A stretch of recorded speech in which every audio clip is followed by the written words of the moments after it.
Oh, hey. You know, probably the most unlikely developer sitting under Bethesda's publishing umbrella is Tango Gameworks, if only for the simple fact that they're a Japanese developer, and Japanese video game sensibilities tend to be a bit different from Western ones. Yeah, thanks a lot, Captain Obvious. Shut up. Tango's first two games, The Evil Within 1 and 2, both felt pretty distinctly Japanese despite their Western settings, basically being off-brand Resident Evil games in one way or another, which we all know makes plenty of sense considering that Tango was co-founded by Shinji Mikami, the original creator of Resident Evil. So it's maybe a little bit strange that despite their next project being so thoroughly, intrinsically Japanese on an aesthetic level, Tango opted for game design that more closely mimicked Western sensibilities, which, paired up with a few other things, left the audience surprisingly divided. Way to go! That's right, I'm talking about GHOSTWIRE Tokyo, which originally came out in March of 2022, though my first time with it would have been about a year later. And that first time was a blast. No need for details or anything, but I was having kind of a rough time in life when I picked up GHOSTWIRE Tokyo.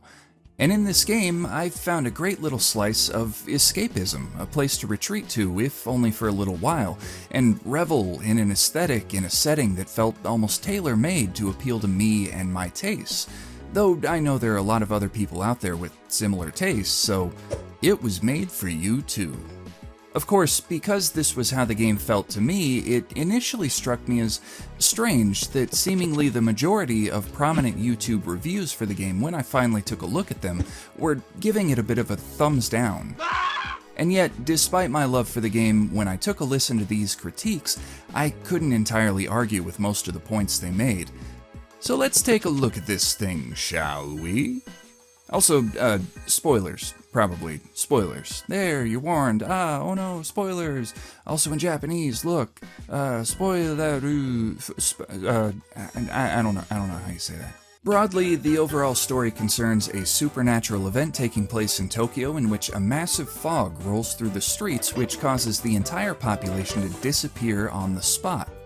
Or rather, as you find out pretty quickly, they've been relieved of their physical bodies and converted to a sort of spirit form, to use almost like fuel in a ritual put together by Big Bad Guy in Scary Mask. The player takes on the role of a dead guy. This dead guy, Akito Izuki, who on his way to visit his sister Mari in the hospital, gets into a motorcycle crash, but then is revived by the spirit of another recently deceased guy, a former police detective and current supernatural private investigator who only goes by the initials KK. Soon enough, Akito makes his way to the hospital where his sister was staying and finds that she's been abducted by the big bad guy in the scary mask. So, Akito and KK set out to beat the bad guy, save Mari, and return the citizens of Tokyo back to their physical forms. And, you know, maybe learn some lessons about what it means to be alive and about not letting grief rule your entire existence. You know, just small thematic concepts, no big deal. So the game plays out in an open-world rendition of Tokyo, starting at Shibuya Crossing, stretching to the outer neighborhoods, down into the subways, to the top of high-rises, and eventually to Tokyo Tower in the game's finale. Accessible areas start out limited because of the fog, which made everyone disappear. Stuff will kill you, but you can clear it out by cleansing torii gates all across the city, and this is basically how the game limits your movement as everything progresses, since most of them won't be accessible until you hit certain story beats and all that. With all of the people in Tokyo missing, the streets are now filled with ghostly creatures that the game refers to as visitors, and Akito can fight them with a few different types of magic, as well as a variety of talismans with different effects. Or he can try to tackle enemies with stealth, which is usually the kind of thing I gravitate toward as a first move in games whenever it's available, so it's possible that I got more use out of it than most people, since some of the reviews I saw mentioned stealth as being not particularly functional, which is not at all the case. I was stealthing my way all over the damn place, often so much that KK would chime in making cracks about Akito being a ninja. It's especially useful once you've leveled up a number of times and have access to the Chain Quick Purge ability, which lets you pull off some Arkham Knight Batman shit on a bunch of enemies in a row.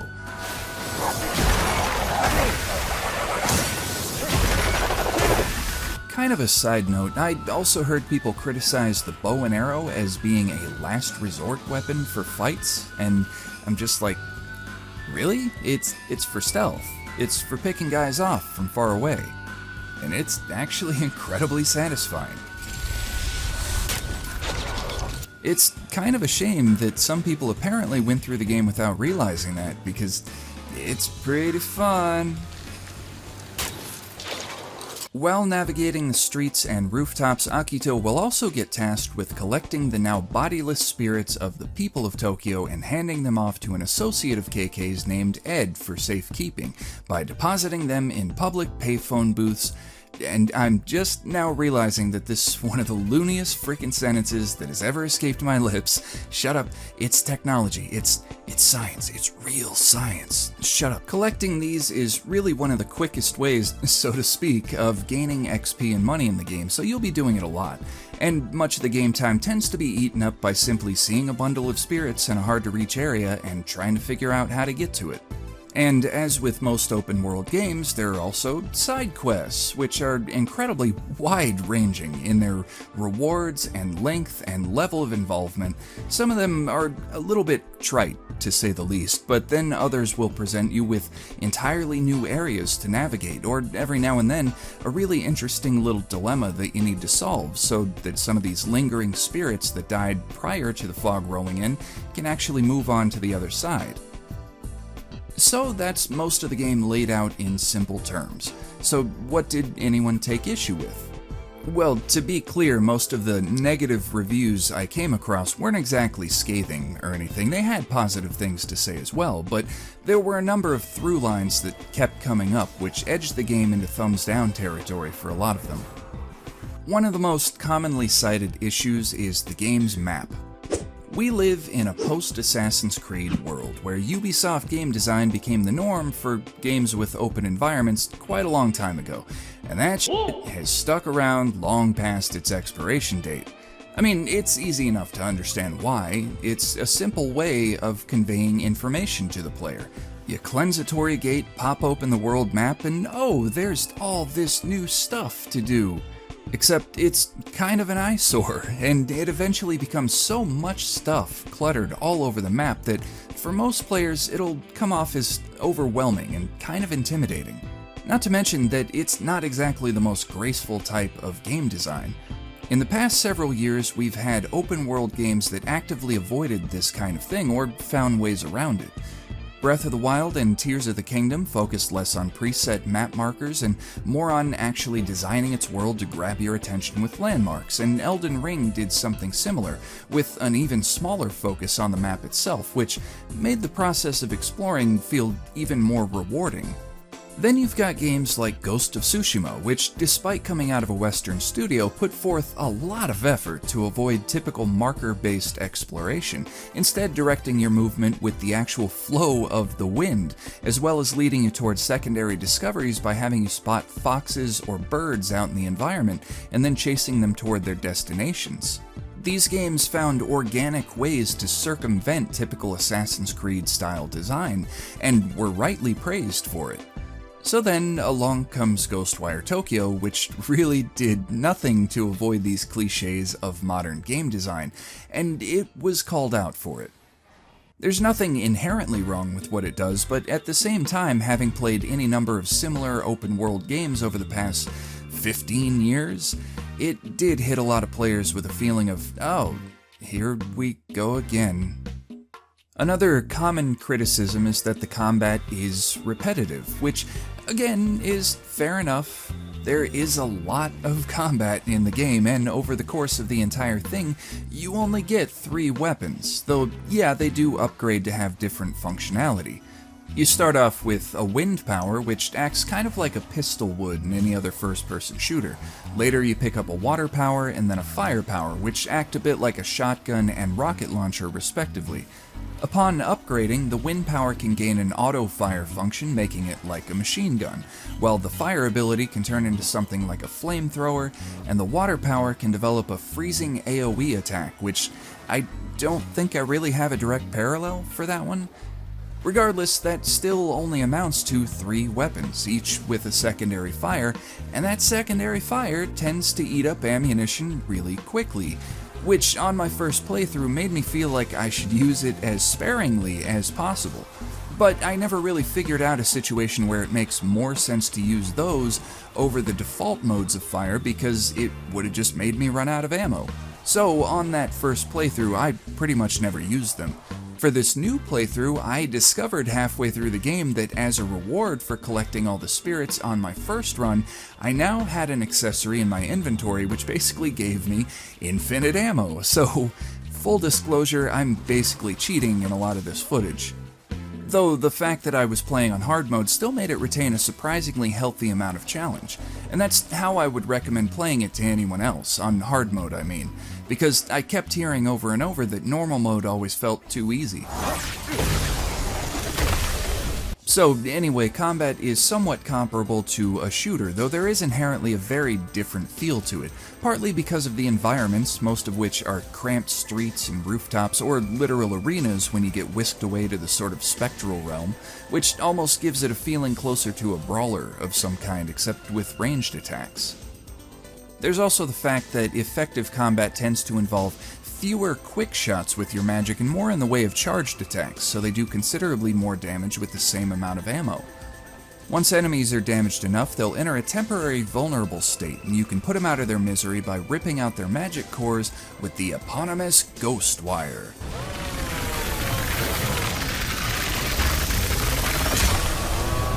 Though I don't think it's ever actually called that in the game itself. This makes it so that combat is far more about timing, and if you're facing large groups of enemies, it's also about whittling down their health equally enough so that you can rip out multiple cores at the same time.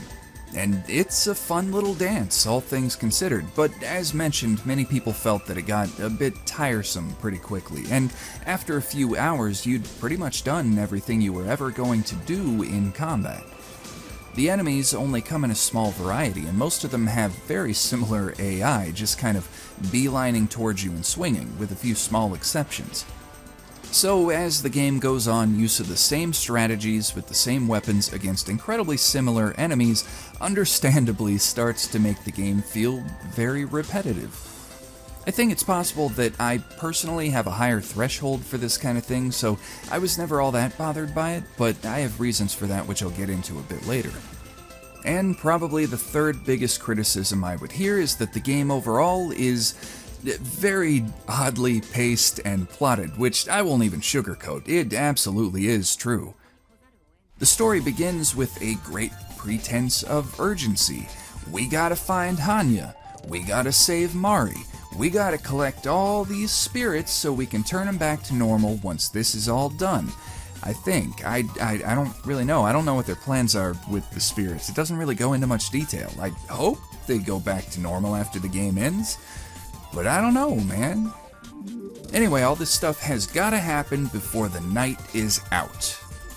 But regardless of this urgency within the story itself, there's never any time limit, there's never any real push for you to get things done.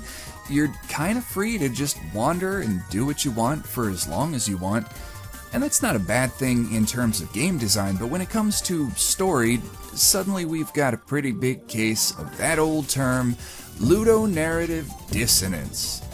I'm not interested in getting into a whole pretentious lecture about this crap, but ludonarrative dissonance basically refers to conflict between what's being told in the overall story and what's actually happening in gameplay. Usually when talking about this, people use the example of Nathan Drake in the Uncharted series. How can somebody kill so many people but still be the wisecracking, likable, nice guy? Whatever, it's a weak example. As if an action hero archetype can't fight murderous pirates to protect himself and others and still be a good guy. Whatever, it's always been a weak example. In your face. Funny thing, GHOSTWIRE gives us a much better example. All this urgency, this insistence that everything is going to be brought to ruin if we don't hurry. But over here we've got Akito petting stray dogs, collecting a few spirits. Gonna wander over here and, I don't know, collect some relic things to trade in with those little cat guys. Maybe buy some new pants or something. I guess I'll do a side mission, help this guy with this little floating doll problem. Oh wait, what were we doing? Oh yeah, urgency. Yeah, any sense of urgency in the overall story is completely artificial. It doesn't matter. And quite honestly, I don't really have much of a problem with that. We can joke about it or whatever, but really, most games are at least somewhat like this. It's far more apparent in this game than in most, but it's nothing that really harms the experience for me. It's just kind of funny. Otherwise, the story does have plenty of other issues. The plot itself feels very much like an afterthought, with main missions that don't even feel much like main missions. Most of the time, when I think back on what actually happens in the game, it's kinda hard to even discern side missions and extra content from the main plot points. Aside from the fact that you'll get the occasional cutscene or boss fight, the actual events and what they make you do in gameplay are pretty much indistinguishable from anything else. Most of it boils down to cleansing the right Torii gates, going to where the bad guy is, then cleansing more Torii gates and going to the next place the bad guy went. Until you do a fetch quest to fix a motorcycle, watch a cutscene, and finally end up somewhere that actually feels like a story-based set piece. It's as if they had a great beginning for the story and a great ending, but filling in the middle parts with meaningful plot was a bit of a problem. And that's not to say that the writing itself is bad. Funny enough, the characterization for Akito and Keikei is actually kinda great, even when big story stuff is nowhere nearby.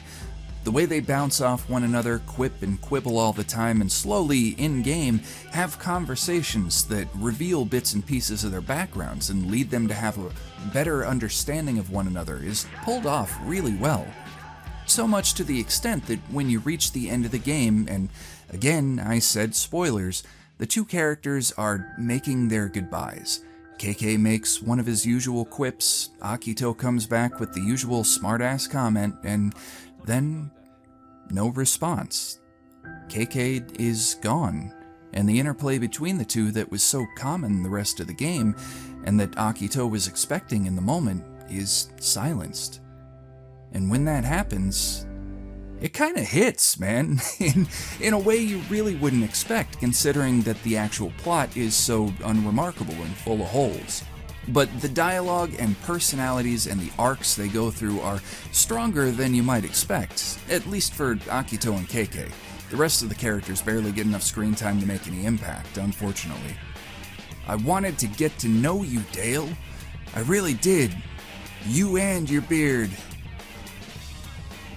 Damn it, Dale, say something! GHOSTWIRE Tokyo apparently started development with a small team sometime while Tango was working on The Evil Within 2, and then grew into something bigger once that game was out of the way. Heading up the project, at least on the creative end of things, was Ikumi Nakamura, who had previously contributed elements of visual design to games like Okami, Bayonetta, and the Evil Within series, and by her own admission, GHOSTWIRE Tokyo was pretty much her baby for about 4 years of its development time. Which makes it all the more unfortunate that she decided to leave the project at a certain point, due to a combination of health issues and rising stress. It's a whole thing, apparently, but she then started her own studio and already has another game in development, so it's all good, she's fine. After she left, Kenji Kimura took over directing duties until the end of development. Kimura's most prominent credits include work on the Tekken and Soul Calibur series, mainly as a character designer. Overall, it's kinda difficult to figure out who deserves the most conceptual credit for the game as a whole, since Ikumi Nakamura isn't even properly credited in the game, only getting like a special thanks, despite the fact that her involvement is well documented all over the damn internet. I even found an article where producer Masato Kimura refers to Shinji Mikami as the game's director, which I know isn't right. So, through a combination of poor translation around the internet and maybe a bit of disingenuousness in the game itself, general credits on the whole project seem a little bit of a mess. But what I take away from all of this is the main points that the project started with Ikumi Nakamura at the lead and ended with Kenji Kimura at the lead, both individuals coming from a primarily visual design and art-related background. And no, that doesn't guarantee that a game is going to turn out a particular way necessarily, but I think it stands as a pretty good indicator that this game was always going to be very focused on the aesthetic side of things, probably more so than the mechanical side. And don't get me wrong, games can absolutely excel in both areas, and the best usually do, but it's still something to consider when judging the game by its merits.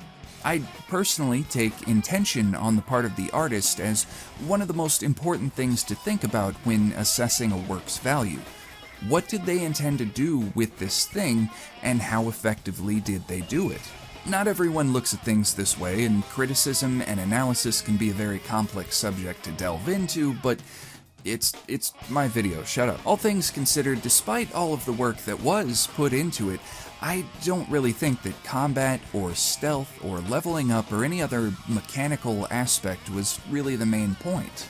Rather, I think front and center, the intention was simply to immerse you in another place, to transport you to a world that is, for many players, simultaneously familiar but also otherworldly, which, when laid out in that way, might sound kinda mundane. It might sound like the sort of thing that any old game would aim for.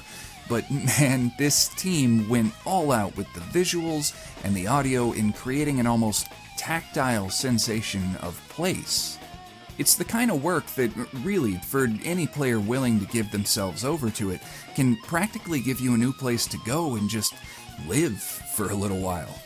Some aspects of it'll jump out at you right away, of course. The rain-slicked roads, neon signs, and the reflection of one in the other is immediately striking, but then there's the music you'll hear as you stroll along in front of nightclubs and restaurants, hearing a wide variety of genres from electronic dance tunes to pop to old-fashioned Japanese enka, and every time it would happen, I'd find myself wishing that I could go inside and check the place out. And yeah, it's unfortunate that you can't.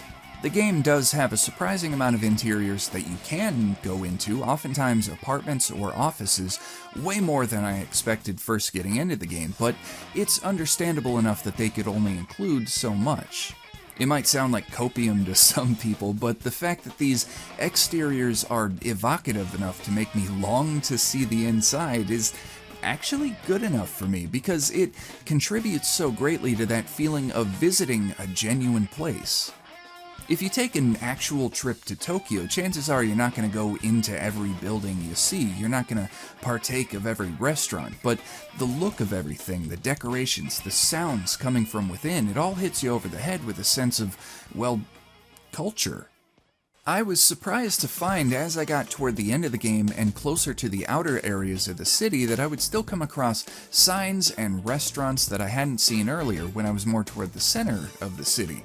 Of course, there are plenty of repeated textures, which is most apparent when you start exploring some of the apartments you can go into and you see some of these people's DVD collections. I guess a lot of them like to buy in bulk? Regardless, even these apartments and residential areas seem to capture a very distinctly Japanese vibe, the kind of thing where if you've seen as many Japanese movies and TV shows as I have, you'll recognize the layouts and atmosphere of these apartments as being surprisingly authentic. There's an interview with Ikumi Nakamura where she mentions that one of her big goals when working on the game was to essentially express how cool Asian urban areas tend to feel. And, you know, even if she did leave the project before the end, I'd say that particular drive definitely stuck around in her absence. Of course, I'm making it sound all cozy and pleasant like the game's some kind of travel simulator, and that's probably a little weird for a game full of ghosts and monsters and combat. There absolutely are long stretches where you can just kind of relax and explore and take in the details, but on top of that relatively realistic portrayal of the environs of Tokyo, the game piles layer after layer of unique, flashy bits of visual design all over everything, and just like the Tokyo setting, it all feels like the art team is just shouting at me through the screen that this freaking thing was made just for me. I may have mentioned that the enemies only come in a small variety, and that is true, but that small variety is, at least in the beginning, really something to see.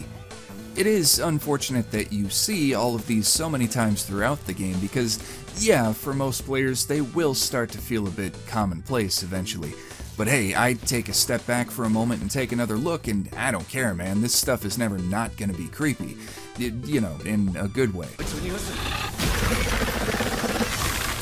I won't even mention the basic ass reference most people make when they see these rainwalker guys, but whatever the case, they remain creepy no matter which variation you look at, especially since the only feature they have on their faces is a very slight smile, which never leaves. Oh. The paper dolls are another great piece of inspired imagery, especially up close when you can see that their heads are completely smothered in office paperwork. I wonder if that means anything. All of the different enemy designs are apparently meant to represent different kinds of negative emotion or societal problems made manifest, except for maybe the Kuchisake Ono, which is really more of an urban legend kind of thing. But man, look at that face. I curse myself for falling in love so easily. In terms of the main group of villains, they got a whole other thing going on. Might sound a little artsy-fartsy, but these guys, visually at least, feel a bit like a reflection of Tokyo itself. Tokyo and other metropolitan areas in Japan have this unique quality of retaining a lot of old classical and spiritual imagery, situated neatly among their more ultra-modern aspects. You'll find Jizo statues and shrines and obviously torii gates nestled between buildings or in parks, and I've always had this weird, way too specific appreciation for seeing anachronistic elements of design like this. Old things blended with new things. Tokyo has its Shinto and Buddhist imagery even among apartment buildings and nightclubs, and the villains have their cracked Hanya masks worn along with sleek, hooded, modern streetwear with glowing sleeves, and I don't know, man, it's cool. I dig it. What, do you expect me to be good at expressing myself because I make videos? What, shut up, whatever, it's cool. Kinda similar to that, there's also something about Japanese kanji, their letters and words, that has the same kind of effect. Of course, you see it all over the brightly lit signs all over the city, but the art team also found ways to pretty much keep that stuff on screen at all times. This is kind of a well-known factoid, but after many previews complained that the rain in the game was kinda bad looking, a little too thick, sorta badly rendered, eventually people realized, oh wait, it's not badly rendered, it's just that the rain itself is actually kanji. It's the word ame, which means rain. Which, let's be real, that's a super cool freaking detail. But it doesn't stop there. After you've noticed the rain, probably the next easiest one to spot is when you fight the big freezy lady, the bridal, whatever she's called. There's snow around when you fight her. You stop and take a look, and oh my, the snow is kanji as well, for the word yuki, which means snow. Oh, okay, yeah, you got there before me. Whatever, stop gloating. But then, once you've seen those, you start seeing it everywhere. It's there when you purge an angry spirit, it's there when you stealth kill enemies or rip out their cores in battle. Pretty much anywhere there's a particle effect, there's probably kanji attached to it. And I feel so incredibly stupid that I spent about 40 hours on the game the first time through, almost 100%ed the damn thing, and it wasn't until halfway through this new playthrough that I realized, oh, wait, it's been around Akito's hands this entire time. It was literally right in front of my face, and I didn't see it. I am dumb. I will happily wear my dunce cap and sit in the corner. Whatever the case, the fact that it's here, there, and freaking everywhere is an awesome bit of detail. Unfortunately, I don't actually know what most of these mean because they're not all as straightforward as rain or snow. And sometimes when you kill an enemy, there's even an arithmetic formula, which is kinda weird. While scrubbing through footage, I even found something that looks almost like a poem or a haiku or something in English, though I can only make out a few words. I'd be curious to know what any of this stuff means, honestly, but I haven't been able to find any info about it anywhere. It might seem like I'm making an awfully big deal about just a bunch of text, but I only do so because it's such a strong symbol, in a way, of just how much attention and care was put into the smallest details all over this thing.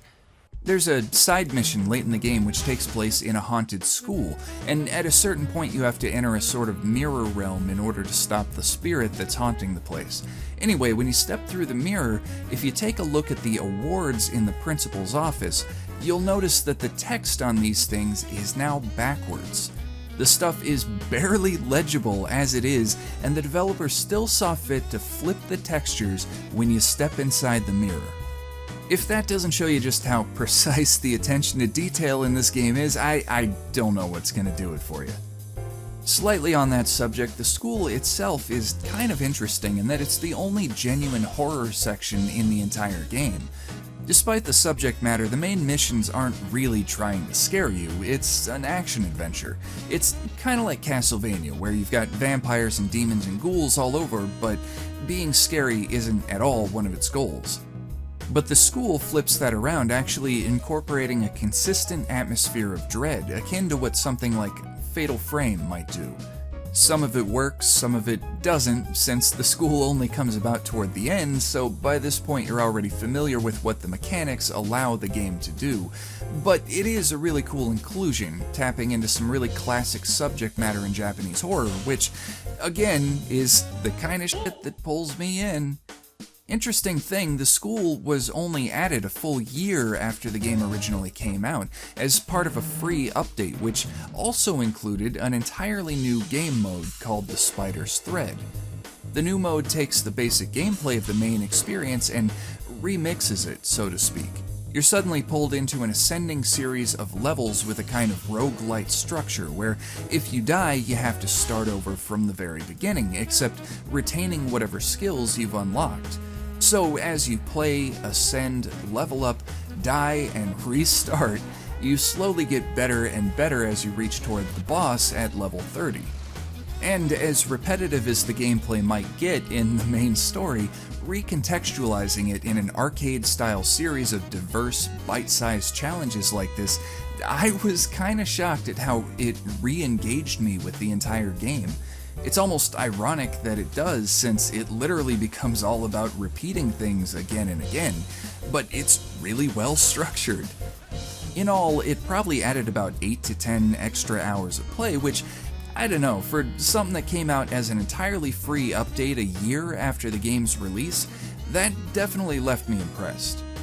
And now, even after having released another game entirely, at the end of 2023, Tango added just a little bit extra with another update which lets you dress up as a character from The Evil Within, and also a sushi. Which, as silly as that is, this kind of thing shows me that regardless of criticisms, regardless of how much time has elapsed, the developers of the game held on to some amount of passion for this thing that they'd created. Or maybe it was just some planned DLC that they figured they weren't going to make any money on, so they released it as a free update. I don't know, man, I'm trying to be optimistic here. I like the game. Thanks for watching to the end. Your reward is a dance party.